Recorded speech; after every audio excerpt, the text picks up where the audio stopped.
जय श्री राम दोस्तों। Next question करेंगे एमपी टेट वर्ग 2 का।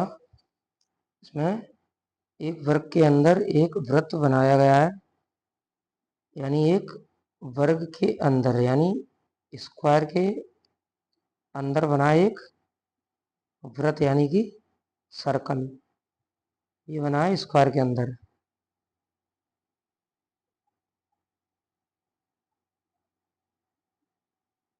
ये स्क्वायर के अंदर एक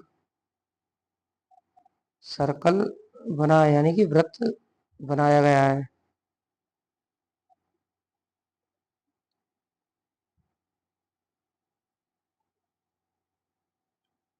इस तरह से स्क्वायर के अंदर एक वृत्त बना है। अब इसमें इसके बाद 4√3 सेंटीमीटर भुजा वाला एक समबाहु त्रिभुज उस वृत्त के अंदर बनाया गया है, यानी कि इस वृत्त के भी अंदर एक समबाहु त्रिभुज बनाया गया है, यानी कि वृत्त के अंदर यानी सर्कल के इस सर्कल के अंदर एक समबाहु त्रिभुज यानी कि इक्विलेटरल ट्रायंगल भी बना है। इसके अंदर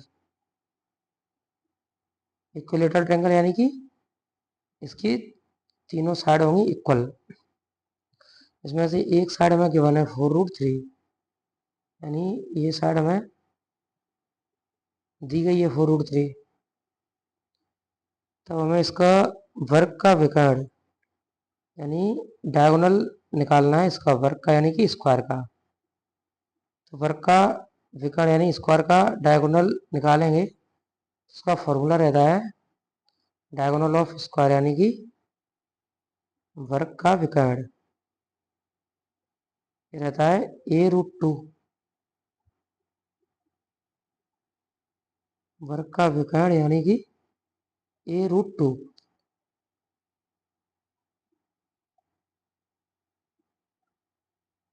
वर्ग का विकर्ण या डायगोनल ऑफ स्क्वायर a√2। अब हमें ए पता होना चाहिए इसकी वर्ग की ए यानी कि साइड को मान लेंगे ए यानी कि इसकी साइड साइड पता होना चाहिए, तब हम विकर्ण निकाल पाएंगे इसका साइड के लिए। और जैसे ये स्क्वायर है, स्क्वायर के अंदर अगर सर्कल बना है, ये सर्कल बना है स्क्वायर के अंदर, तो स्क्वायर की साइड और ये इसका ये सर्कल का डायमीटर दोनों आपस में इक्वल होंगे। यानी जितना ये डायमीटर होगा इसका सर्कल का यानी कि वृत्त का, जितना व्यास होगा उतनी ही लेंथ इसकी होगी वर्ग की भुजा की, यानी कि स्क्वायर के उतनी इसकी स्क्वायर की साइड होगी। तो यानी कि हमें डायमीटर निकालेंगे वर्ग का, यानी कि स्क्वायर का डायमीटर वर्ग का व्यास निकालेंगे। तो व्यास के लिए पहले त्रिज्या निकालेंगे। त्रिज्या ये इक्विलेटरल ट्रायंगल इसके अंदर बना है सर्कल के यानी कि वृत्त के अंदर, तो इसकी त्रिज्या निकालेंगे यानी कि परिवृत्त की त्रिज्या निकालेंगे।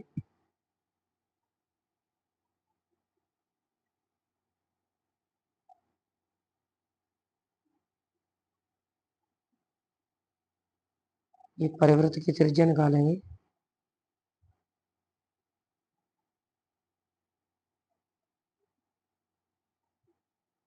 परिवृत्त की त्रिज्या फॉर्मूला रहता है a/√3।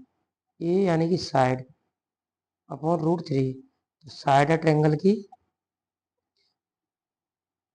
की हमें साइड गिवन है 4√3। 4√3 अपॉन में √3।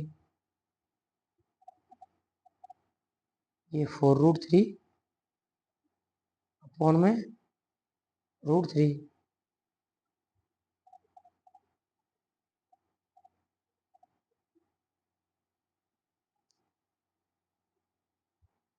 साइड 4√3 और अपॉन में रूट के अंदर है 3।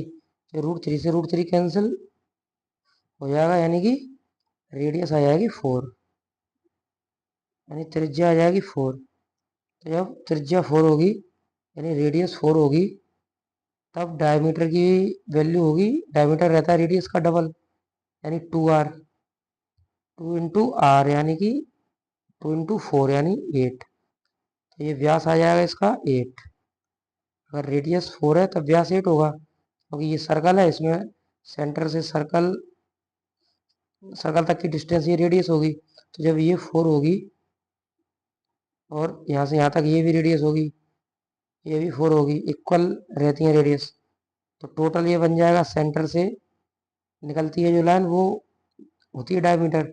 यानी डायमीटर हो जाएगा 4 + 4 यानी कि 8, या 4 × 2 2r।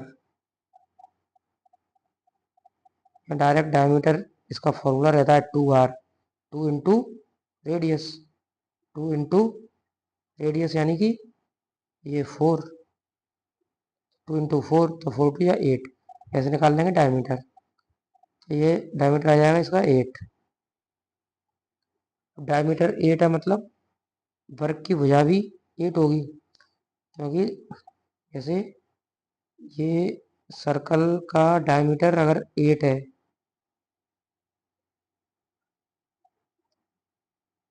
ये 8 है और ये बना है स्क्वायर के अंदर, स्क्वायर के अंदर बना है। जब ये डायमीटर अगर 8 है तब इसकी स्क्वायर की साइड भी 8 होगी, और स्क्वायर की ऑल साइड इक्वल ही रहती है, यानी कि चारों साइड 8 और 8 की ही रहेंगी। तो हमें निकालना है इसका विकर्ण, विकर्ण नहीं डायगोनल, यानी स्क्वायर का डायगोनल निकालेंगे। तो ये डायगोनल रहता है डायगोनल ऑफ स्क्वायर यानी कि वर्ग का विकर्ण। तो विकर्ण यानी ये √2, ये √2, ए यानी कि साइड, साइड हमें पता है 8 है, ऑल साइड इक्वल ही रहती है इसमें स्क्वायर में, वर्ग में, यानी कि 8 √2, ये आंसर हो जाएगा। अगर बाई चांस फॉर्मूला भूल जाते हैं, अगर एग्जाम में अगर फॉर्मूला भूल जाते हैं तब कैसे निकालेंगे? तब ये हमें पता है, ये मालूम है हमें साइड इसकी 8, ये 8 है, ये भी 8 है, डायगोनल निकालेंगे। तो स्क्वायर में एंगल बनता है 90 डिग्री का, चारों एंगल 90 के रहते हैं, तो 90 डिग्री के सामने वाली साइड रहती है हाइपोटेन्यूस, यानी राइट एंगल में ये हाइपोटेन्यूस का काम करेगी ये वाली साइड, और स्क्वायर में ये डायमीटर होगी, डायगोनल, डायमीटर नहीं सॉरी डायगोनल, स्क्वायर के अंदर होगी ये डायगोनल यानी कि विकर्ण, और राइट एंगल ट्रायंगल में होगी ये हाइपोटेन्यूस। तो इसमें लगा देंगे, इसमें पाइथागोरस थ्योरम लगा देंगे, by Pythagoras theorem. Pythagoras theorem रहती है हाइपोटेन्यूस का स्क्वायर, ये रहता है परपेंडिकुलर के स्क्वायर के और बेस के स्क्वायर के सम के इक्वल रहता है ये। तो हाइपोटेन्यूस यानी कि राइट एंगल में ये हाइपोटेन्यूस है, और स्क्वायर में डायगोनल है, यानी कि डायगोनल हमें निकालना है। तो डी लिख देंगे, स्क्वायर लगा देंगे, परपेंडिकुलर और बेस, परपेंडिकुलर 8 और बेस भी 8, यानी 8, और ये बेस बेस भी 8, ऑल साइड इक्वल ही है, यानी कि दोनों 8 और 8 ही होंगी। 8 8 या 64, 8 8 या 64, तो ये 64 + 64, 4 + 4 8, 6 और 6 12, यानी ये डायगोनल की वैल्यू आई 128। डायगोनल स्क्वायर की वैल्यू चल रही है, ये वैल्यू आ रही है डायगोनल के स्क्वायर की, हमें निकालना है डायगोनल की।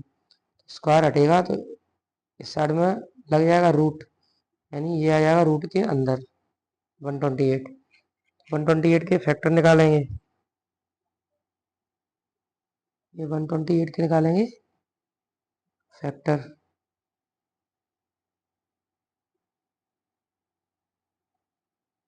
128, 2 6 या 12, 2 4 या 8,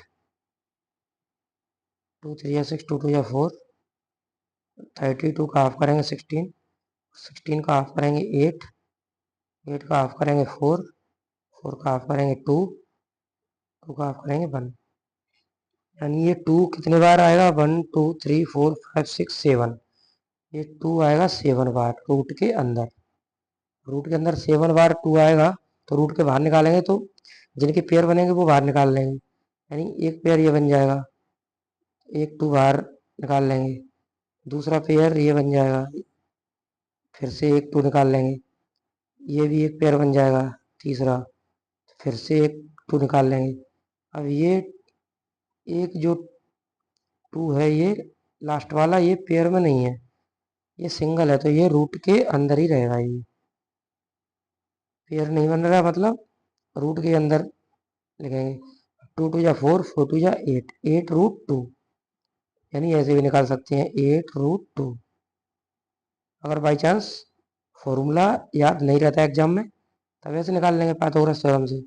और अगर फॉर्मूला याद है तब ये यूज करेंगे डायरेक्ट, वर्ग का विकर्ण यानी डायगोनल ऑफ स्क्वायर, A√2, ए यानी कि 8√2, फिर ऐसे निकाल लेंगे और यहाँ ऐसे निकाल लेंगे। दोनों तरीके से निकाल सकते हैं, इससे टाइम ज़्यादा लगेगा, इससे जल्दी आ जाएगा।